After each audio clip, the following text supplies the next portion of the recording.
তুই শাকিল না? আজকে তুই এখানে বসে আছিস কে? ওঠে দাঁড়া। আজকে এখানে বসে আছিস কেন? বসে আছি এমনি, ফোন চালাইতেছি। আজকে তোর বন্ধু বান্ধব কোথায়? আজকে আমার বন্ধু বান্ধব নেই, আমি তো নিঃস্ব। কেন নিঃস্ব? আমি তো কেসুনো খেলছি, তো কেসুনোতে মানে আমি হিটিং হয়ে গেছি। লাভের চাইতে ক্ষতি বেশি হয়েছে, তাই না? ক্ষতি বেশি। আচ্ছা, যখন টাকা ছিল তখন তোর বন্ধু ছিল? যখন আমার টাকা ছিল তখন আমার অনেক বন্ধুই ছিল। এখন আমার টাকা নাই, আমার কোনো বন্ধু নাই, তাই না? হ্যাঁ।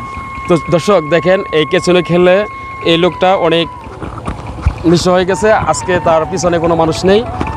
যখন টাকা ছিল তখন ওনার পিছনে অনেক মানুষ ছিল। যখন টাকা ছিল তখন তার বন্ধু ছিল অনেক, কিন্তু আজকে তার টাকা নেই, বন্ধুও নেই। ঠিক আছে?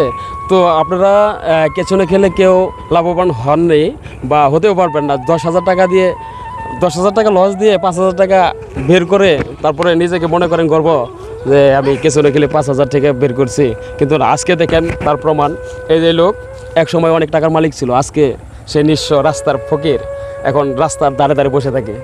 ঠিক আছে? তো কেসুনো না খেলাটাই মনে হয় ভালো। তো ভাই, তোমার এখন কেমন লাগে?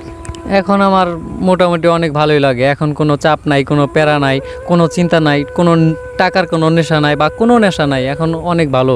তো কেসুনো আর কি খেলবে না? আমি আর জীবনে মানে যদি বেঁচে থাকি আর কোনো দিন এই কেসুনোতে আমি যাব না। আর যাবো না? না। তো নিঃস্ব হওয়ার পরে বুঝলে যে আসলে টাকা কি জিনিস, তাই না? নিঃস্ব হওয়ার পরে বুঝলাম টাকা কি জিনিস।